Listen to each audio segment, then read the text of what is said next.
2 goalless draws, 3 games coming up now in a week. Just how big a week is this? Is this sort of going to almost decide the season, do you feel? Or do you feel there's just too much still to play? There's a lot of games left. Well, we've got 11 games left. There's 33 points to play for. So long time to go in the season. But there's some 3 home games. It's a real good opportunity to put some points on the board after what's been a real tough period for us with obviously 3 away games that we've just encountered. Have you got any sort of points total in mind that you might need? Have you sort of looked and thought, well, if we get that historically, that's going to be enough, or is it dangerous to think like that? No, not really. As I said before, we're just taking one game at a time.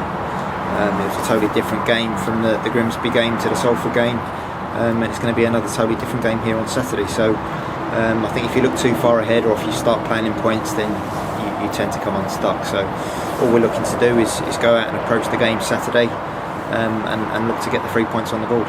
You must be delighted with how solid the team's looked recently. Yes, they've always tough places to go. Grimsby fighting for their lives, and Salford obviously wanting the points to get in the playoffs. But as I've mentioned before, they were 2 different games.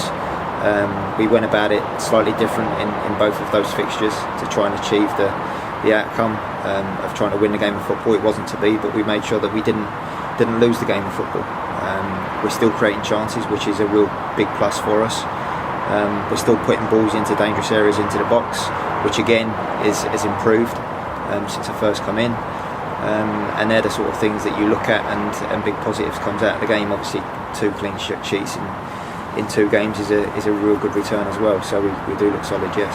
Just looking back at the 2 games and looking into Saturday, where chances have been missed recently, and you look at the players' reaction, they look devastated when they miss an opportunity. Do you think maybe it's playing on their minds, that the struggle to score goals?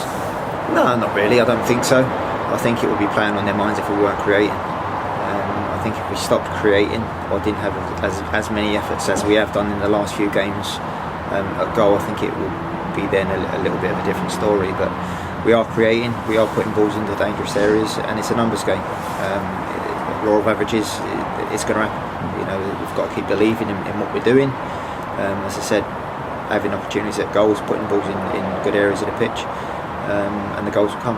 So just having that coolness and that calmness when the chance comes, isn't it? Yeah, that's right. It's the same for the other 91 teams in the league. You know what I mean? There's no difference. We have lacked that little bit of composure, but we have probably lacked that little bit of rub of the green as well. Callum Harriott having one cleared off the line against Grimsby that was going in. Obviously Harry Pell from the free kick against Salford. Keeper pulls off a fantastic save for Salford for Callum Harriott's shot. So all these things are real positives. But as I said, on a different day one goes in and we're sitting here having a different conversation. You have changed things around last few games. You've changed formation, you've changed personnel. No one's resting on their laurels at all. Every shirt's up for grabs, isn't it? Well, that's the mentality that you want to try and sort of have throughout the squad. Earn the right to earn the shirt, and it's what you do with the shirt. That said, there is other things that do come into play as well in that, which again we'll have to look at for the weekend.